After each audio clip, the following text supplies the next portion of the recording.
Smile, Jason. Come on. I am smiling. Nice. He was smiling. I know we're gonna. Yeah, he's back. He's the man behind the mask. And he's out of control. Yeah, he's back. He's the man behind the mask. And he crawled out of his hole. Going into Vengeance 2, I really felt that I wanted to pay tribute and honor to Steve Dash. As you know, Steve Dash played the first adult Jason in Friday the 13th Part 2 with the sack on his head. Steve also was kind enough to play Sheriff Jason Rillotti in the first Vengeance movies with us. He opened his home down in Florida. We flew down there with a small crew. We stayed in his home with him, and he gave me a lot of good life advice, film advice, shared a lot of stories about his time as a stuntman, and he gave me a lot of advice for playing Jason as well. So my favorite memory with Poppy was probably, I think it was my 12th birthday. Me and my cousin Bryce went to Adventureland with him, and he had a really bad leg at the time, so he told us to go ahead and he'll meet us at this ride called the Big Dipper. The thing is though, we didn't know it wasn't called the Big Dipper, just all the kids called it the Big Dipper. So we're on this log flume ride, having like the time of our lives. Meanwhile, Poppy is going around this entire theme park asking people and trying to find this ride. And he finally finds us after like 30 minutes. So me and my cousin, we were like, oh, hi Poppy, nice to see you. And we got off to go see him because it had been a while. We hadn't seen him.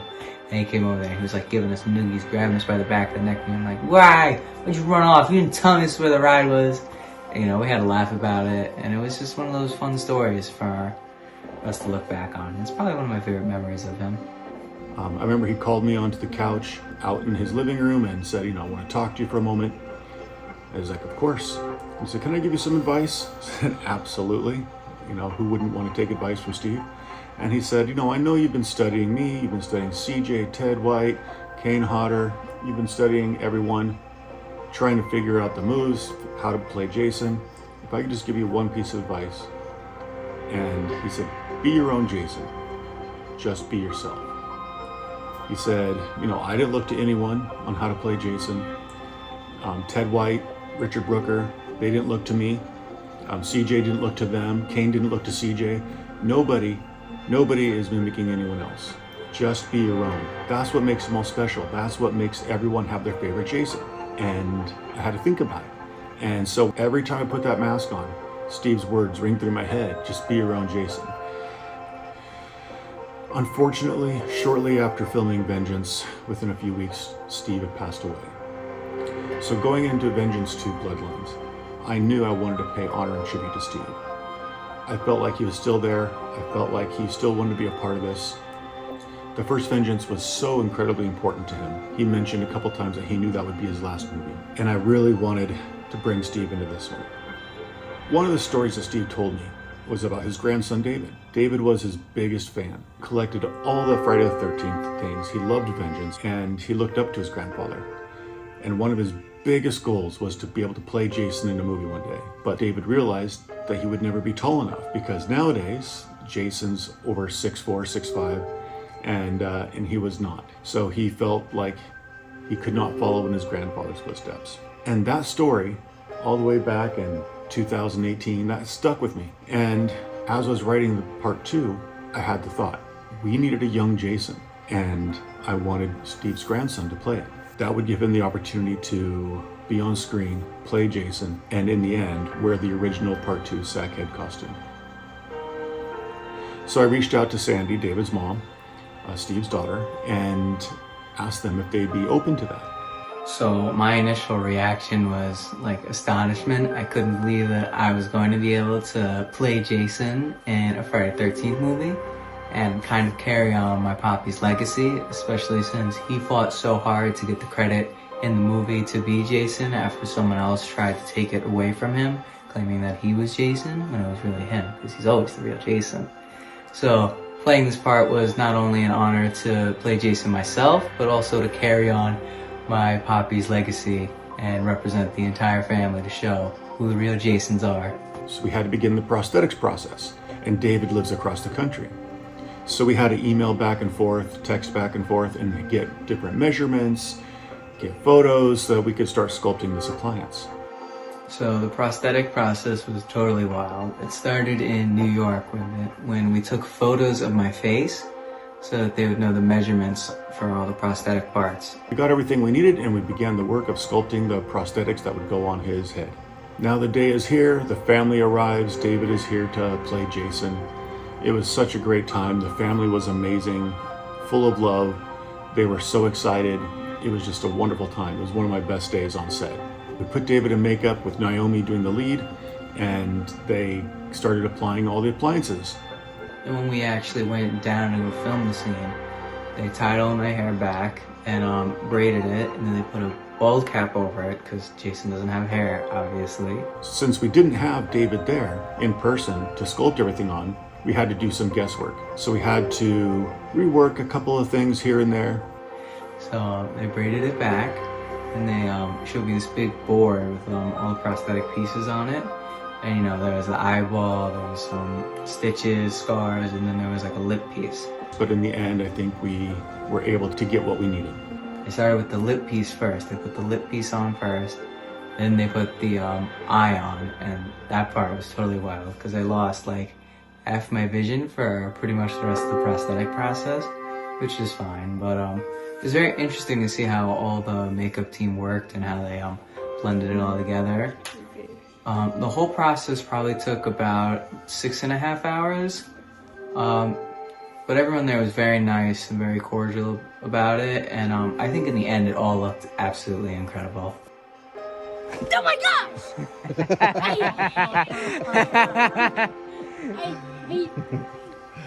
That was great. That was great. David was a trooper sitting in that chair for so long, getting those prosthetics on. And when he got out of that chair and he put that costume on, everybody's heart stopped. And then again, when we were outside filming, where Elias puts the mask on Jason's head. So since young Jason doesn't really have any speaking roles, it was all really body language that I had to worry about. And thanks to the incredible help from Jason Brooks, he really helped me with stage directions and all kinds of prompts while we were filming it. So a lot of the props really goes to him, and he really helped me throughout the whole process. CJ was not there that evening, so I had to stand in for the Elias character. And when I put that sack onto David's head, and he was in that full costume, and he turned towards that camera, and you see his eye, the entire crew got chills. That's cool. You did a good job, buddy. You got it. Good job, Brian. Good. You got it. That was good. You're the best Jason out there. Right? What do you got to say about your debut performance? I think it was pretty cool. Right? Got the real Jason and the new Jason. Oh yeah. Big blood. And then when they gave me the mask at the end of all of it and the entire costume, that's something that I'm very grateful for, and it was something that really made me and especially my mom tear up, and it's something that I am very thankful for. Appreciate you sitting through all this. Yes. The whole 7 Thank hours? you. I think it was about 5.5, 6, something like that. Yeah, it takes You're a a good time trooper. for Jason. So, Oh, yeah. thank you so much. You did awesome. Really appreciate it. Yeah. Awesome. Yeah. I know your grandfather's proud for sure. One final thing I want to add is that the entire Vengeance team, like Jason Brooks, really opened my eyes to the film industry. Thom McLoughlin as well. I met him in the hotel and he gave me a lot of very encouraging and helpful tips about the industry. And now I'm applying to art and film colleges just to kind of get my foot in the door, and being on an actual movie set has really encouraged me to pursue this as a career, and I'm very thankful to everyone who helped open my eyes to be able to hopefully continue down this path and carry on my grandpa's legacy of more than just Jason.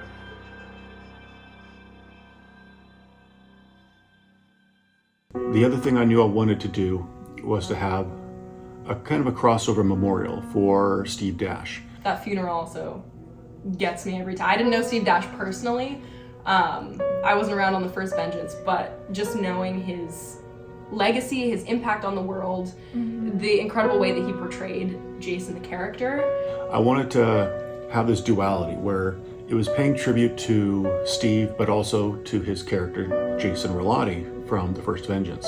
So that way, it still fit in the universe. We were able to tell that story, but we were telling it about the real Steve, the real Jason.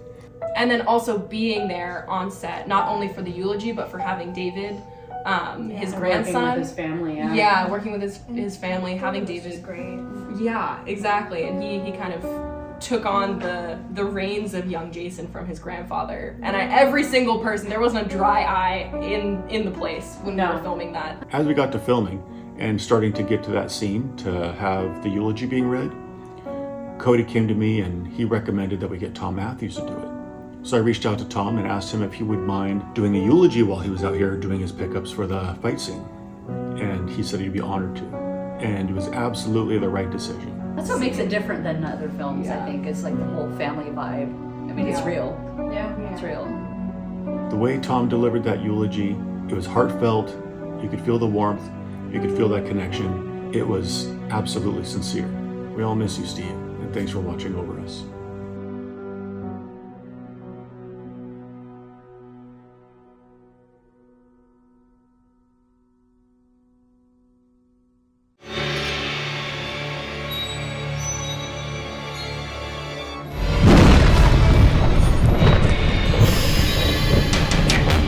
Getting CJ back in his costume.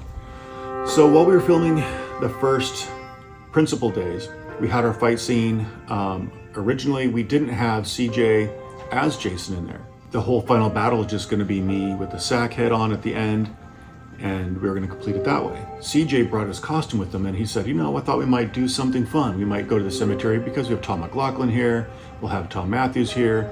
He's going to be here, so why not go down to the cemetery? We'll film a short little bit with the three of them and just kind of throw it in the behind the scenes or throw it somewhere, which then snowballed into the idea of putting CJ into the actual movie with his Jason costume. Cody said he had some thoughts on how we could do it. Peter had thoughts on how we could do it. Sean had thoughts. Everyone kind of started coming up with some different ideas of how it could happen. And what we landed on is what you see. In the middle of the fight, Tommy Jarvis hits his head, and when he shakes it off, the Jason he is seeing flips back and forth. It's almost a PTSD kind of a deal. And my version of Jason turns into the part 6 Jason, where he last fought him 30 years ago. So we did. CJ arrived, he put the costume on, and everybody went nuts. Everyone was feeling nostalgic. It was an amazing moment. And then to get Thom Mathews back in the Tommy Jarvis costume next to CJ in his original Jason costume and having them fight, everyone was excited and giddy that night. Every shot, every move, the lighting, everything was just set up just right.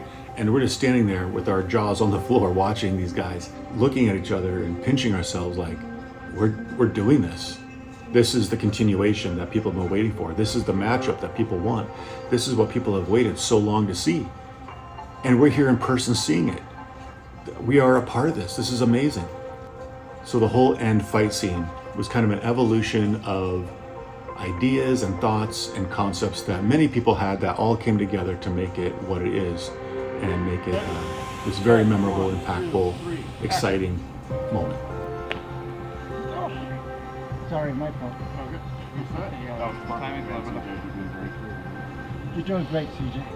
Yes, CJ. I knew that I wanted to have the costume change a little bit, and so we did the fire stunt in order to be able to burn parts of the costume, darken the mask a bit, add some more damage, because I wanted to have a different look than the first one. I didn't want to go fully out of continuity and get a completely different redesign, but I knew I wanted something a little bit darker, a little bit different than the original, so that way when you see the two different Jasons side by side, there's a clear difference. We had a stuntman named Thomas Marshall who played Jason. He did an incredible job. He cared about the role a lot. He asked me how to move, how to look, what to do. We walked through it several times so that he could have my mannerisms down and be able to impersonate me and how I would do it. So that way it would be a seamless transition between the two performances. Another thing that I thought would be fun was to do the sack mask. And when we incorporated that into the beginning of the story, I wanted to bring it back at the end as well and have Jason put it back on at the end after he loses his mask and does the face reveal. So I've got my Vengeance 2 costume on, I got one of the sacks, I threw it on, took a couple of pictures, and I was kind of looking at it. I sent it to Peter and Sean, and I was like, I think this kind of works. and everyone's like, this actually does work. It works really well. Why hasn't anyone done this yet? So that was really fun to do, and it was a really cool look that also sets it apart. Another funny little story, we had another person play Jason for a brief moment, Naomi, our lead makeup artist. We didn't have David on set. When CJ was on set, we had to have someone stand in as young Jason, played by David. And Naomi fit the size. So we threw Naomi in the costume, stuck them next to CJ, and CJ was actually putting the mask onto Naomi. And the flip side, when we had David, I was the one putting the mask on David. So in the end, it took a lot of people to play Jason and bring that character to life, but it was definitely worth it, and it was a lot of fun.